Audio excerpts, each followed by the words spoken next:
Get off that exhausting hamster wheel and into balanced living with Dr. Marissa. Promise you joy in the mystery.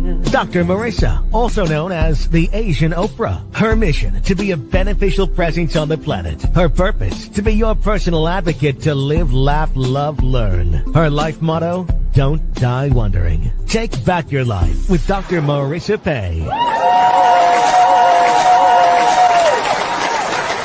And welcome. You're tuned in to Take My Advice. I'm not using it. Get Balanced with Dr. Marissa, the morning show here on KCAA, NBC News, CNBC News, and NBC Sports Radio Station, AM 1050, FM 106.5, and streaming everywhere. iHeartRadio, Spotify, iTunes, TuneIn, and iTunes, TuneIn, Audible, Amazon Music, Tiki Live, Rumble, Podchaser, Streaker, and more. Oof. Why so many places? Well, I don't remember. No. Why so many places? Because I want to maximize my splatter zone for more hope and happiness. For the past 716 weeks, I have been trying to find you a place so that you're not getting a case of the 4 A's whenever you're listening to the news, whether it's on social or on that square thing or rectangular thing that you're looking at, because all of it will give you 4 A's: anger, aggravation, anxiousness, and afraid.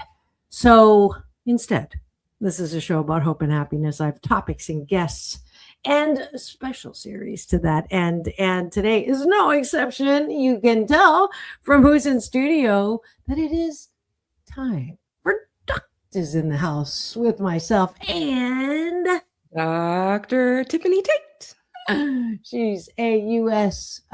Navy veteran and OBGyn certified from Compton, California, and best peach cobbler maker in the world.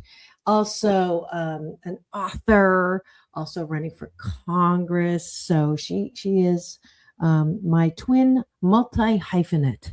Please welcome back to studio, Dr. Tiffanie Tate.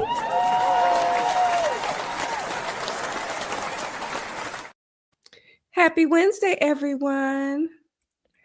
Happy Wednesday to you, Dr. Tate. We're going to start, as usual, with breakfast with y'all, which is a good life habit, hashtag discipline, where we first in the morning look around us and say, what am I grateful for that's outside of myself? And then bottom of the bottom, before we go to bed tonight, we say, what are we grateful for inside of ourselves?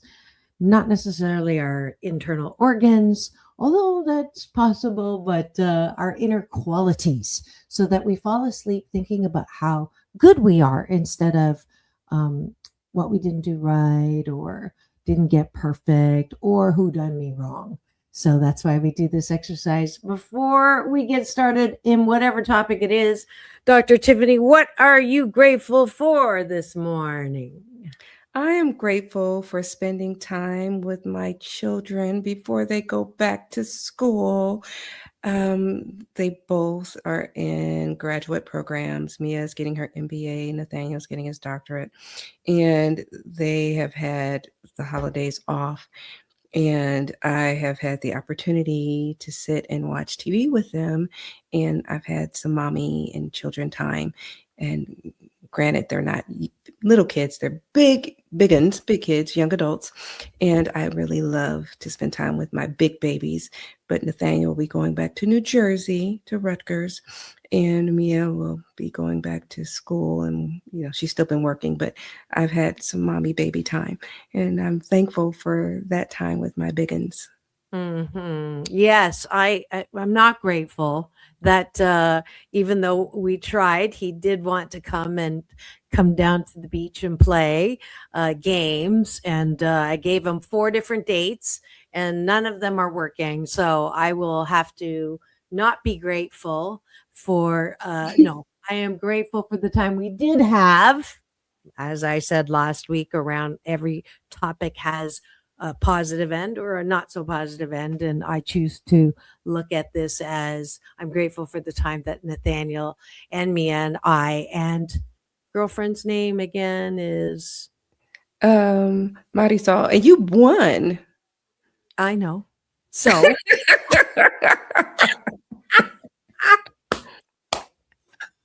and your point is, yes, yes, on Christmas Day we did do quite a bit of playing. And Marisol is like, "Oh no, you brought another new game," because every time I bring a new game, she ends up having to go and buy it. So we did new games, and it was a lot of fun. So I'm not going to be mad at Nathaniel. I know that all of his friends that were there that day were like, "You better get together with me while during this break." So I couldn't, as Auntie Marissa, honorary Auntie Marissa, I can't force him. Well, what's funny is that his friends came to Thanksgiving, even though Nathaniel didn't come home for Thanksgiving. So I am like an amoeba. I just absorb the babies. I was the mom too who had all the. I have adopted or honorary. They call me Dr. Mom, which is Mhm. like so cute. And so I have, a red-haired son and a, curly-haired son and all Mhm. of that. So yeah, grateful that I had a great time again with your family for Christmas Day and great holiday um, fun. I drove to Vegas, took 6.5 hours, and then drove back, took my regular 4.5 hours or 4 hours and 20 minutes. My daughter's like, she has a location thing on me, which is hilarious, right? I don't have location on my kids, but they have it on me. And they're constantly like, Mom, be careful, or Mom, don't go do this at night. And oh, it's like hilarious. Like, who's the mom? But and then I had one night in Long Beach, and then I drove to Palm Springs to cover the Palm Springs Film Festival. A couple of my past guests are up for a Grammy and hopefully an Oscar. Little shout out to Elvis, Rocky, and Me. And Carol Connor, I had a great interview with her backstage. It's up on YouTube now. You want to meet a person who is ageless and who is just firecracker, this woman.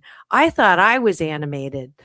This woman is like, and she's behind not just dun dun dun dun dun dun dun dun that song. She did the lyrics for that song and Mhm. co-wrote it. She's worked with the biggest and best in the industry when it comes to songs, theme songs, songs. She's written with Gladys Knight. They got an Emmy nomination for that. All these things, incredible. So I'm grateful that I get to meet as a result of this show super interesting people, and then best of all, friends. And she's we're gonna look at doing a project together actually because she does puns all the time. And so I was giving her some of my Dr. Marissa isms, and it was, you have to watch the interview. It is really entertaining. Oh, wow. Cool. Yeah. All right. I took most of that gratitude on the top of the button. Sorry. Do you have anything else you want to be grateful for? No, You're I good? think, yeah, we could go to the bottom. Oh, can you tell I had my coffee. What are you grateful for about yourself? This is the bottom of the bun, weightlifting for self-love, self-care, self-esteem. Because frankly, my dear, if you don't like yourself, how the fork do you expect anybody else to? So what do you like about yourself, Dr. Tiffanie? I like the fact that I can be a good friend because I think that for you to be a good friend, you have to show yourself friendly. And I think that I can be a good friend for my friends. Yeah.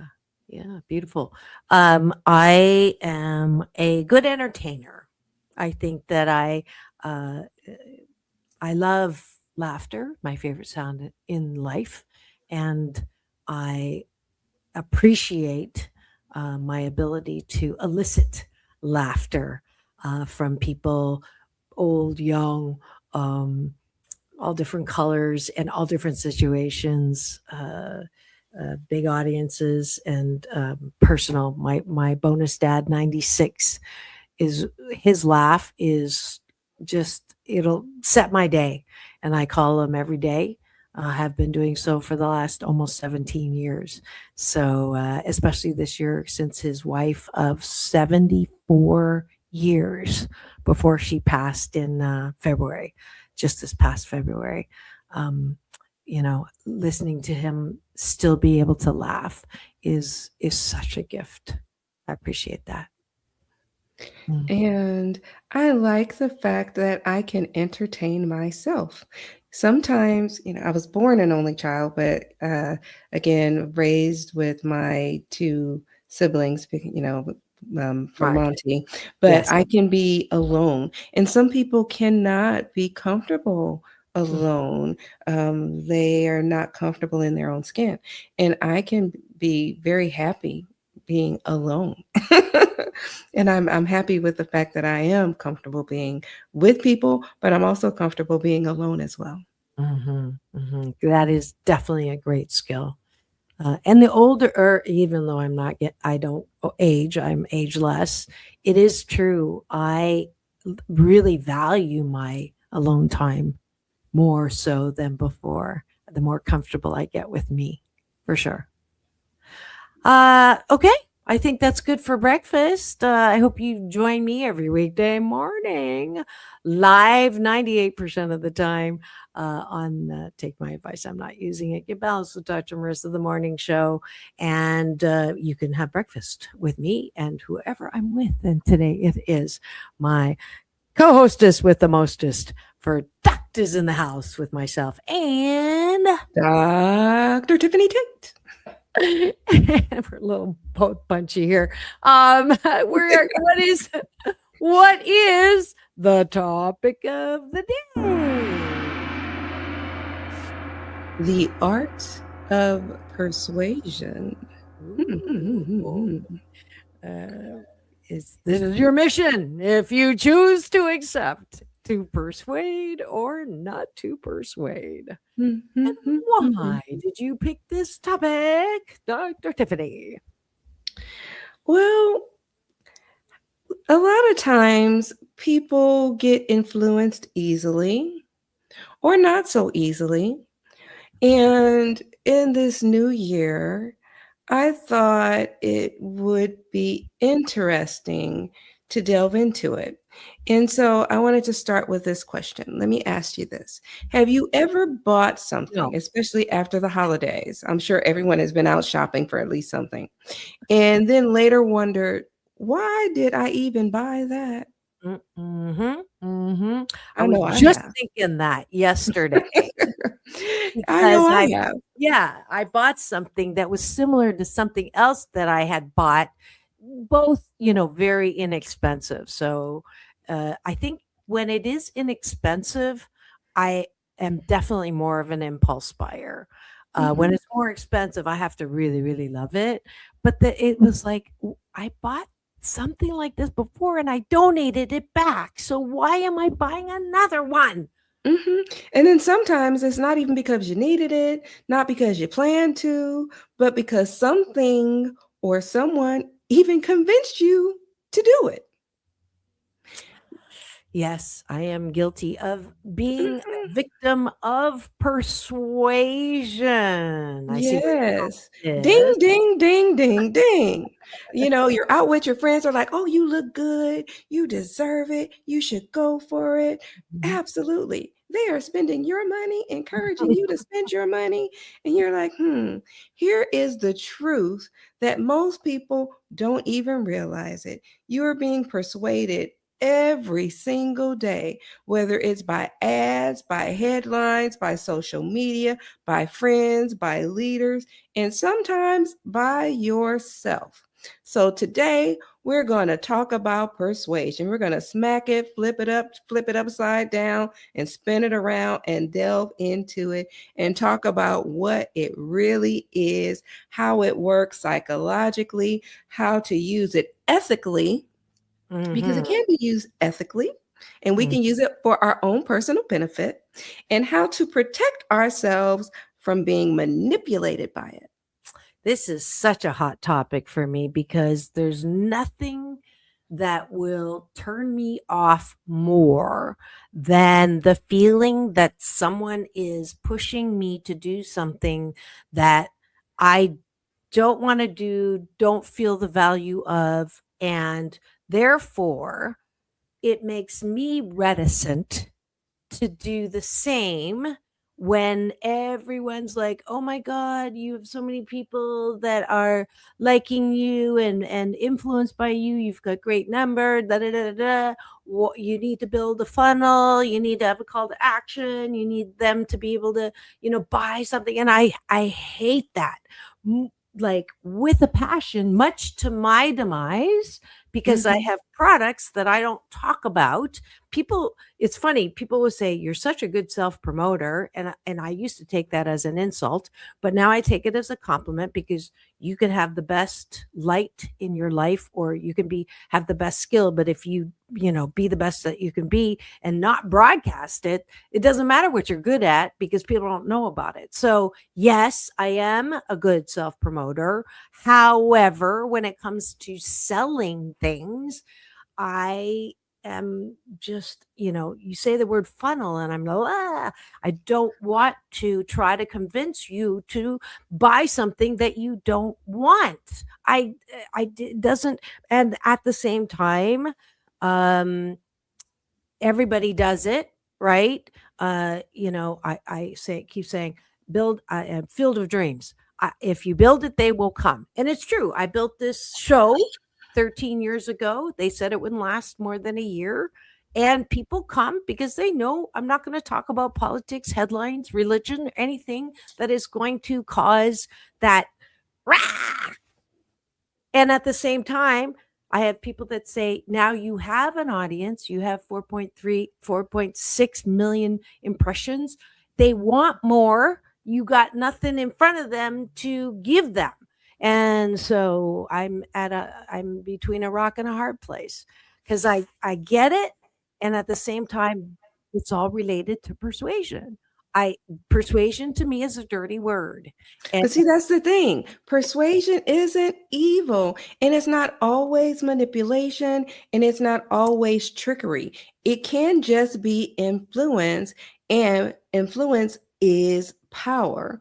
And so the question is, will you use it consciously or unconsciously?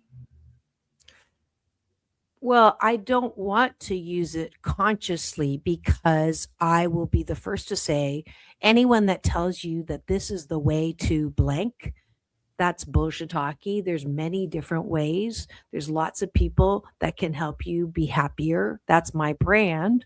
But there's a lot of ways. I'm never going to say this is the only way to happiness. 8 Ways to Happiness, the title of the book. That's, there's 8 ways. There's a billion ways.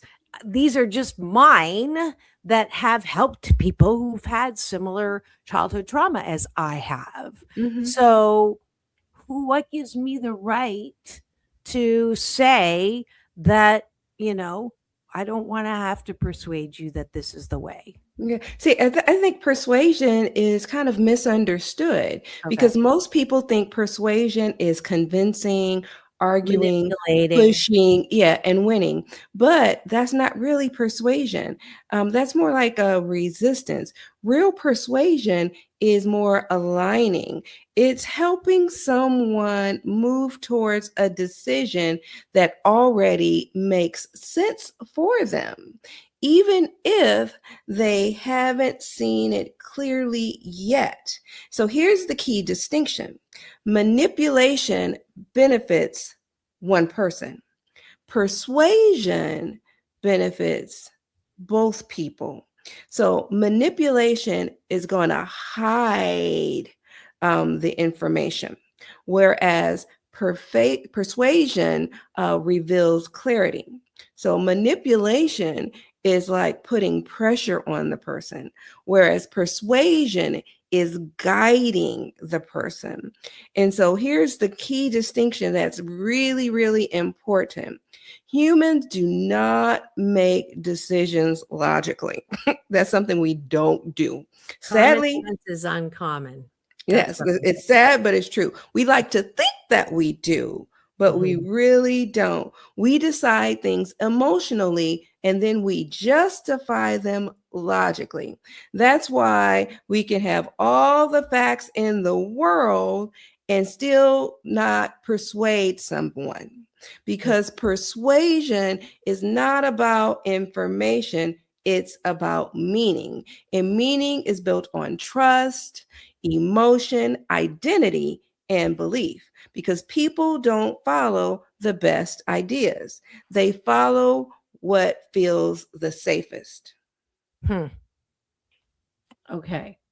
I want to go back to, I like the distinction where manipulation is only helping one person, the one who is manipulating, and persuasion is helping both of the people because it gives clarity. Did I get that right? Yes. Okay.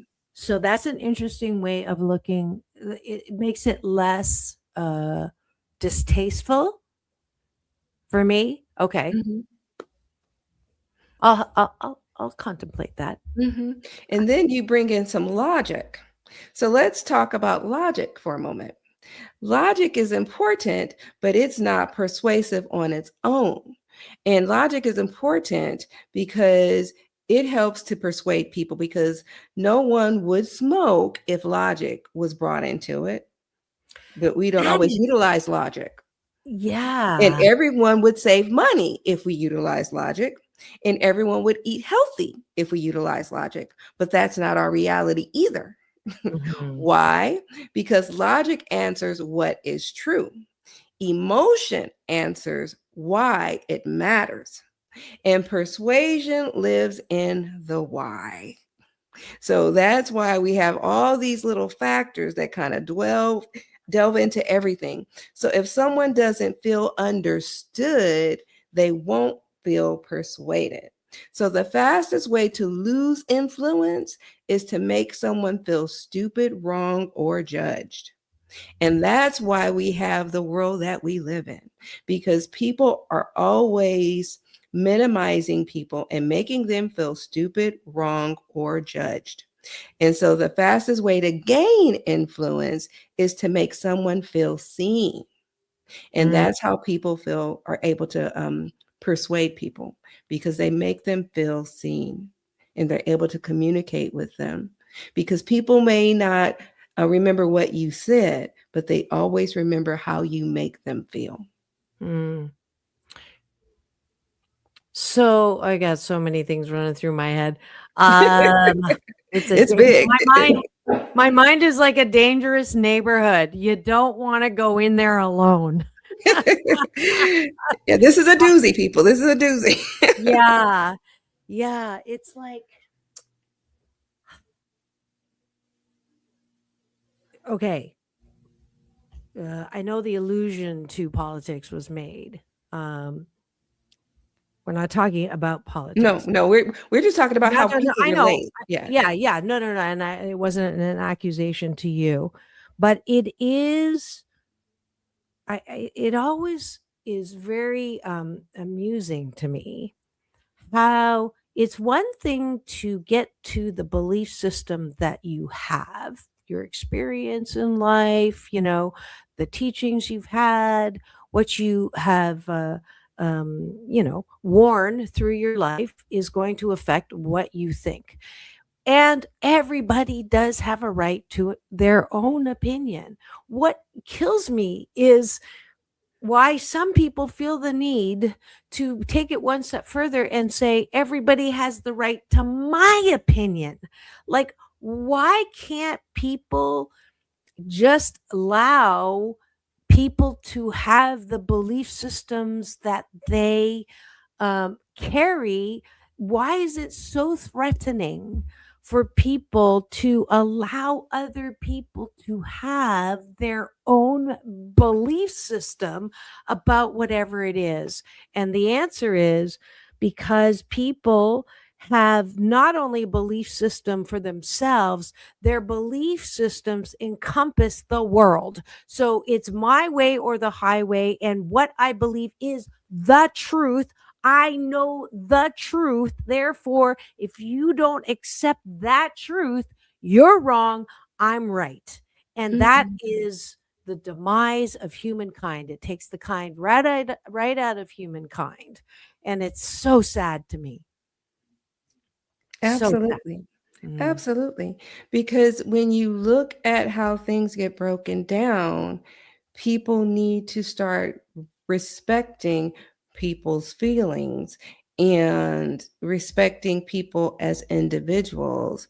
And that is the best way. We always talk about communication. And when you break it down, if you respect people and you communicate with people with respect and hear people, people will feel seen and people will feel respected and they will feel heard. And that is one of the ways in which you can have this persuasion. And I think it says there are three core principles when you look at it, and they cross cultures, industries, uh, and they says it's based on reciprocity, authority, and it says when it comes to that, humans are wired to return favors. I thought that that was interesting. It says these are timeless. They work across cultures, industries, and relationship. Reciprocities. Humans are are wired to return favors. Authority. We trust people who appear knowledgeable, confident, and certain. Because authority isn't arrogance; it's clarity. And social proof. We look to others to decide what's safe. And I think that that's important when you look at how things work out in our lives. Hmm. So in practical application of what you were just saying, what would you say is how would you know if someone's persuasion is good for you or not? So, say for instance, if a salesperson is trying to sell you something, everyone uses persuasion in daily interaction, in movie choices, in different things. And I think when you want to apply it to your practical aspect, you have to say, okay, is this something I really want, or am I trying to be manipulated? And it will be based on what it is that you desire. And that will be an internal question. Mhm. I guess for me, I would say, is this decision going to help me or hurt me? I think that would Mhm. be my bottom line. If I'm listening to someone, that would be the question. Is this ultimately going to have more benefits than consequences or more consequences than benefits? And I'm thinking of one thing in particular that probably will break my 21-day fast from complaining. But this is the truth, so I'm not complaining about it. I'm telling you the truth. Is I spoke to a colleague, and one of the reasons I've distanced myself from being known as a motivational speaker or in the field of self-development, right? That's a Mhm. huge field that Tony Robbins has made, a household word, and I'm not, talking against him at all. But being in the field, I shudder when these big rah things that you go to that are free, right? And then the whole hook is once you go there, that is free. They are trying to persuade you to buy a package that is expensive, right? To work with that person.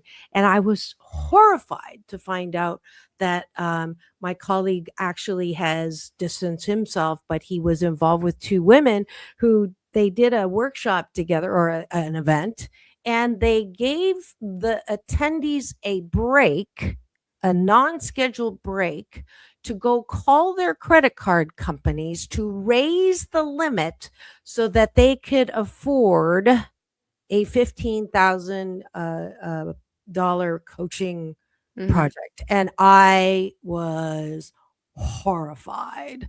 And at that point, I said, been already going down that way where questionable practices from self-development people claiming they're the number one, blah, blah. That's why I'm always saying my way is not the only way. And now, instead of being paid as a motivational speaker, people are charging me to be on their stage because the assumption is I'm going to sell these expensive packages, which I cannot do. Everyone's doing it. That doesn't mean I can do it. I can't do it. It just makes me feel gross, dirty. And it is that kind of activity that makes self-development a dirty word now, or a bad taste. So if you are going to these things, if you are being told that you can write a book now, you can blah, blah, blah, blah, and instant anything, and it's expensive, my question to you would be, what are the benefits, right? Is the consequences of going into debt outweighing the benefits of what this person is telling you? Absolutely. And it's interesting because there was a study on the effectiveness of these attempts of persuasion, and it found that 30% of persuasion attempts succeed in changing opinions. So, which means that 70% of the times they don't. But if you have an opinion that is the opposite of what you think, 30% of the time they can change your opinion. And so, and depending on what the outcome of that change is, it could be good or not so good, right? So Absolutely. if it's, changing, I'm thinking of a past guest of mine who was the head of the European KKK. And his point was, I would have never changed, right? If people were condemning me from get-go. But it took someone to suspend their belief systems about me long enough to walk into the woods where I was, 12 miles into the woods, and be comfortable there, is when I could be persuaded to walk out of the woods. And now he has a foundation that takes the swastika tattoos off of people, which is pretty cool. Yeah, And that's I'm amazing. Mind blank.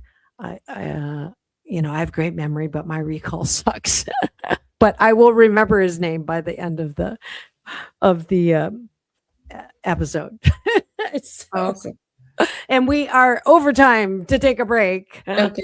So we're going to take pause for news, weather, traffic, and a word from our sponsor today. Don't go away. I hope you're enjoying. This is Take My Advice, I'm Not Using It. Get Balanced with Dr. Marissa, special series on Wednesdays. Doctors in the House with myself and Dr. Tiffanie Tate. We'll be right back. Don't go away. In two and two. That's peace in and peace out.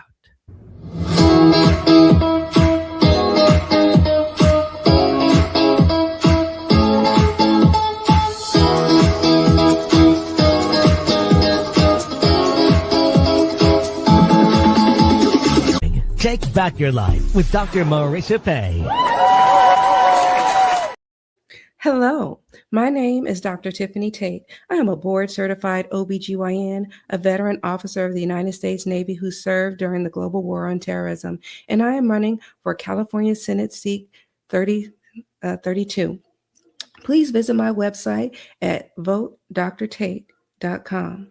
That is VOTEDRTATE.com. I am running to help make California more affordable, to make sure that we have affordable housing, affordable cost of living, and to make sure we have access to medical care. Please visit my website, learn how to support me so that I can support you. My name is Dr. Tiffanie Tate. I'm running for California Senate Seat 32, and this is paid for by Dr. Tate for Senate 2026. Thank you. Well, she has been dubbed the Asian Oprah, and she just wants all of us to be happy.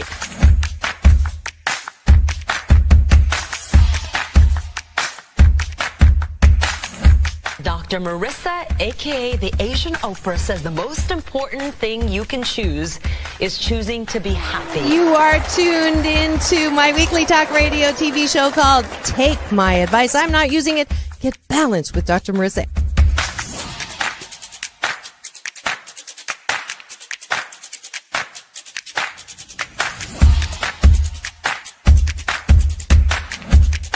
That's the idea for Dr. Marissa Pay's new book called 8 Ways to Be Happy. Many of us say, I am my own worst critic. Nobody's harder on me than I am. And my response to that is, stop it. Why are you doing that to yourself?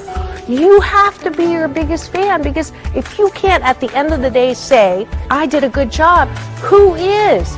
We don't have to constantly be angry at the things that are wrong. Why don't we choose to be happy about things that are right?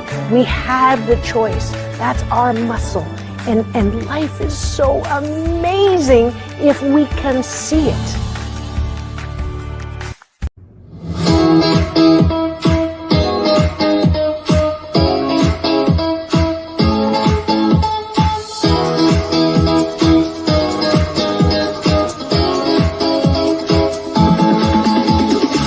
Take back your life with Dr. Marissa Pay. And we're back. You're tuned in to Take My Advice. I'm not using it. Get balanced with Dr. Marissa, the morning show. You're on KCAA, NBC News Radio, home to the Asian Oprah, number one talk in the IE. Thank you very much. And streaming everywhere, iHeartRadio, Spotify, and of course my YouTube TV channel, where if you free subscribe and give me the finger, this one, not the other one, you will get an alert every weekday morning to tune in to the show about hope and happiness, which means you will not hear the headlines at all. You can get that everywhere, because it will give you a case of the 4 A's: angry, anxious, afraid, and aggravated. I don't want you that way. My Happy 88 mission is 88 million more happy people, and I continue that mission here 13 years later, 716 consecutive weeks, and 1,500 and some podcast shows. I am so delighted to have, as usual on Wednesdays, my favorite Wednesday co-host with the mostest. Her name is Dr. Tiffanie Tate. You know her as the best peach cobbler maker. She's also a U.S. Navy veteran and a poet, songwriter, OBGyn, certified, and now running for Congress. So please welcome back to the studio, Dr. Tiffanie Tate.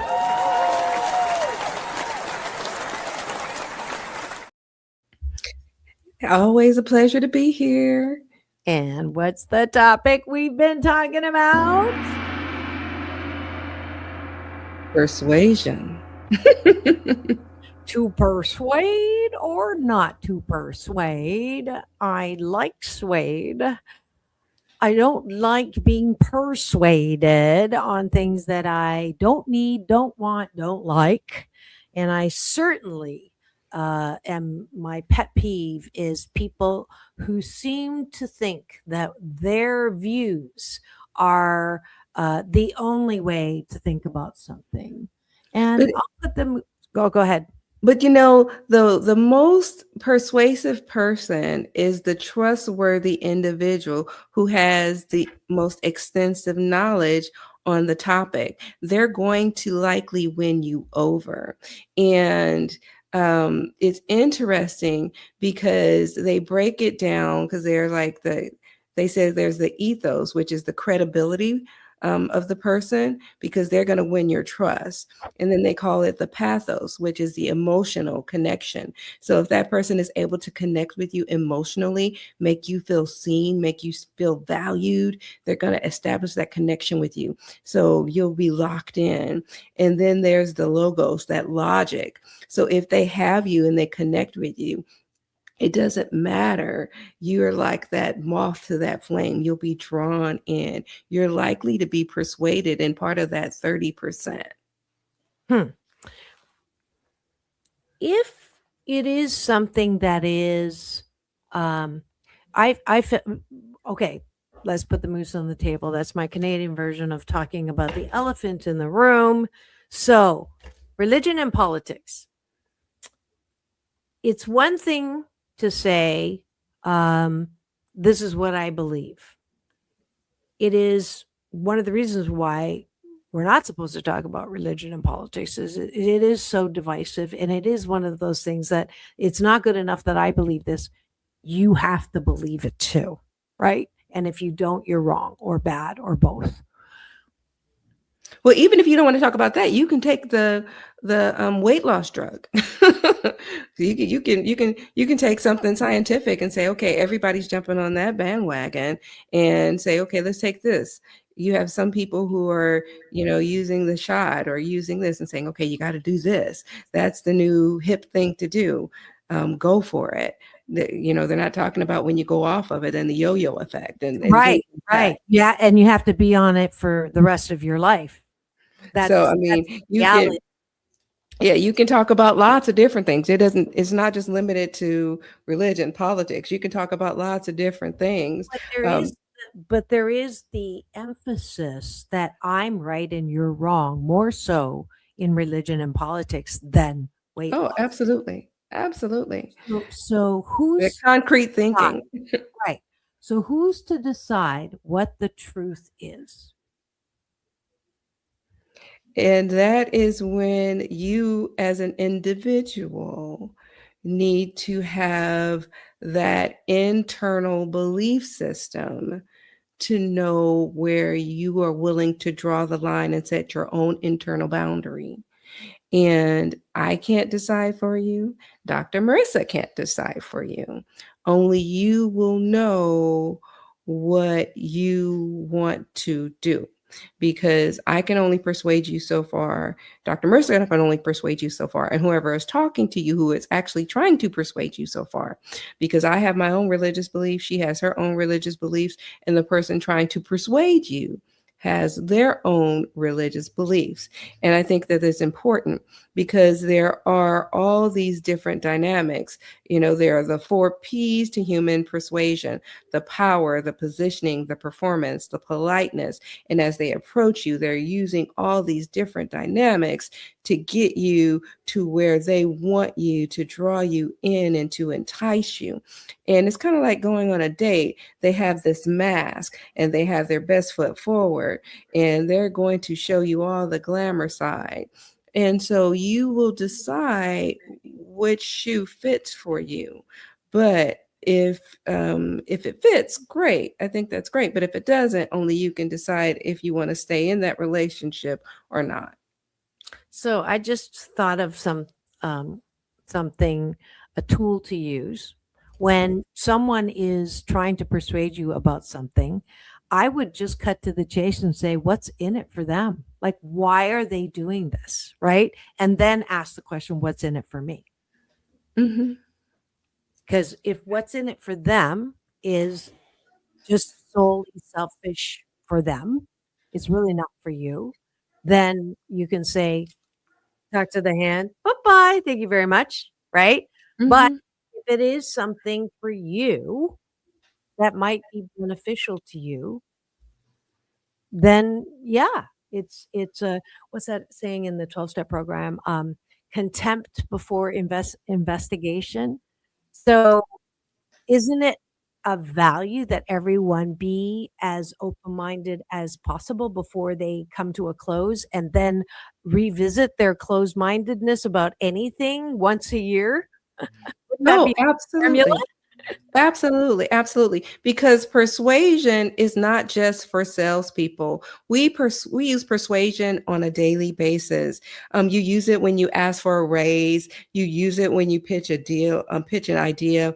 You use it when you set boundaries. You use it when you negotiate. You use it when you lead.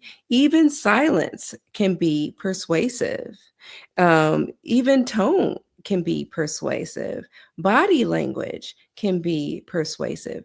Here's a powerful truth: you are always persuading, even when you think you are not. The question is, what message are you sending? Hmm. So I would like to persuade everyone within the sound of my voice now or later that life does not suck, that you can claim your birthright to happiness. And you're not 100% happy because you're dead if you are, but 88% of the time, which is more than the average person, is right now, you can be happy. And is that something that I'm manipulating people around something like that? Um, is there a downside to being happier? Absolutely not. I think you're good.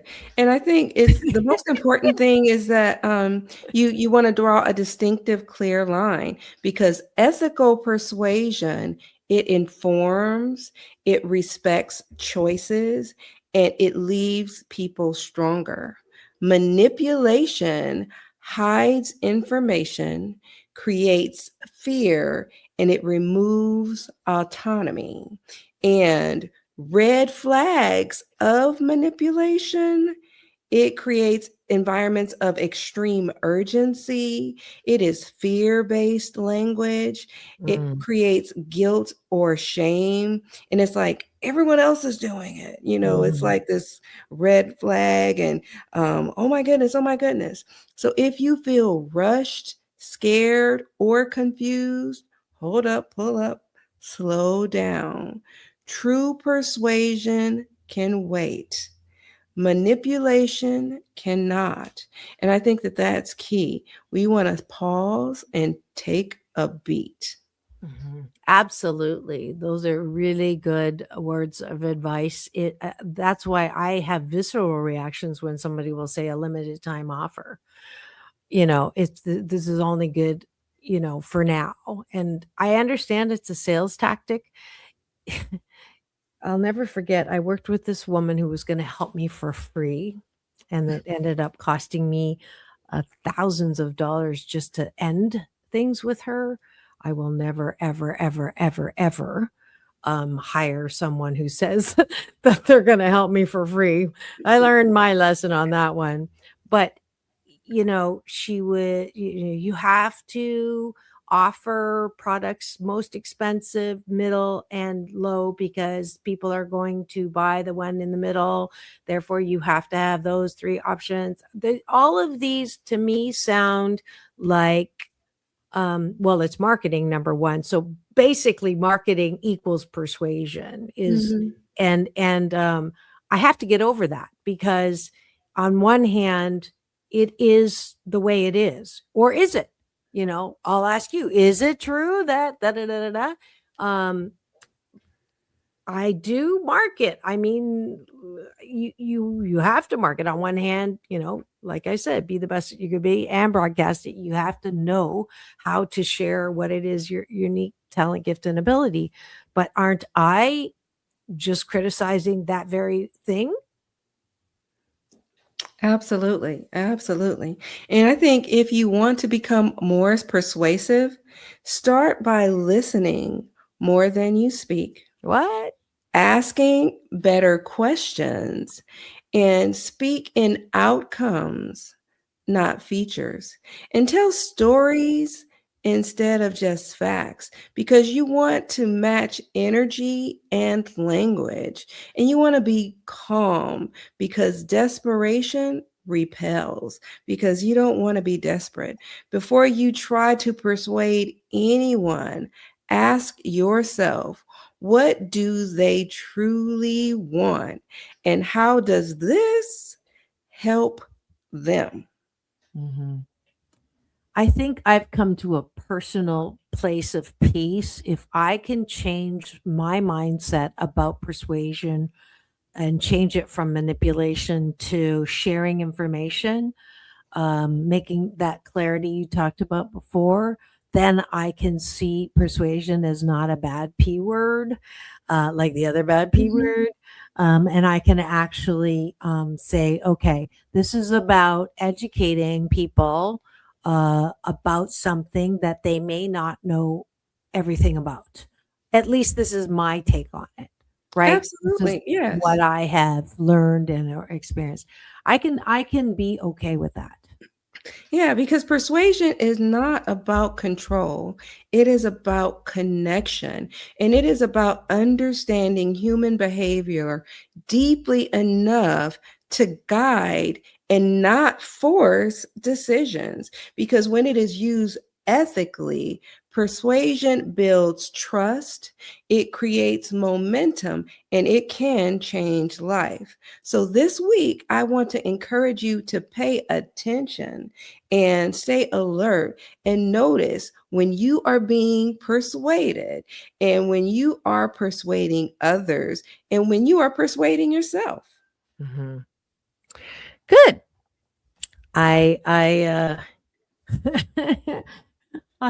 actually like ungelling here a bit some of my own BS around this stuff, and I don't know if I'm still going to be comfortable with the word funnel, but I do know that it is important to not throw the baby out with the bathwater. How's that? Absolutely. I think that's a great analysis, because as you I think the most powerful influence you'll ever have is the one you use consciously.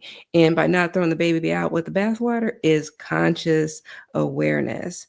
And I think it's important if this episode has helped you, share it with somebody who actually needs it, because influence isn't power, responsibility is. And if I can take the control component out of the word persuasion, I think it's a little easier to swallow, right?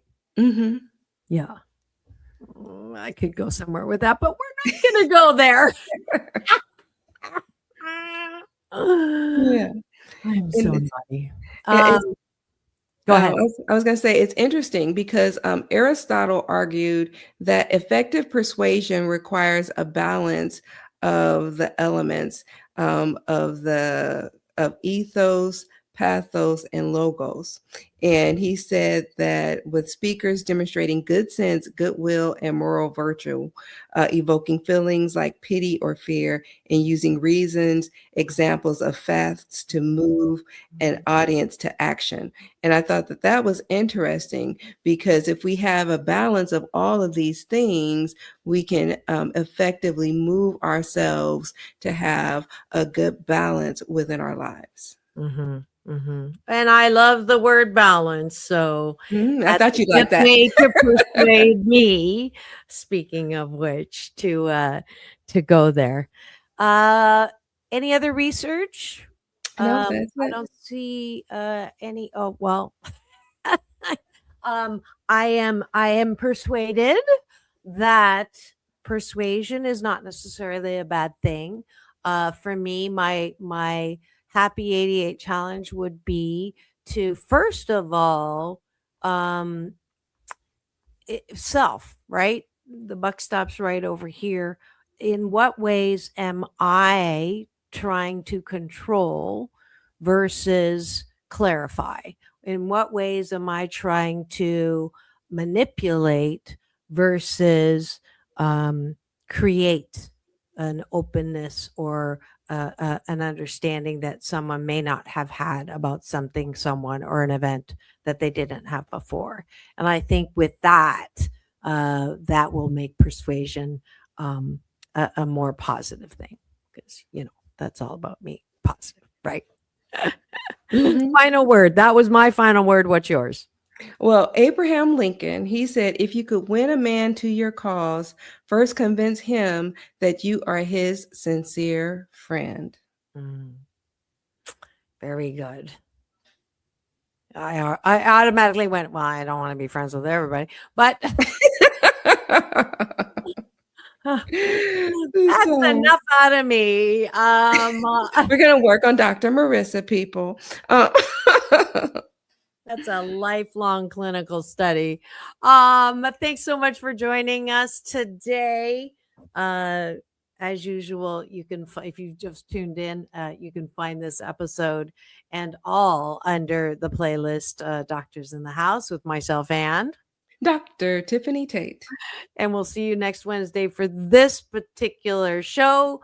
But I'm here every weekday morning to just try to persuade you to have a happier life. It's all about balance, peace in, peace out, world peace through inner peace. Dr. Tiffanie, take us out. Now go and have the best day ever. Thanks for joining us.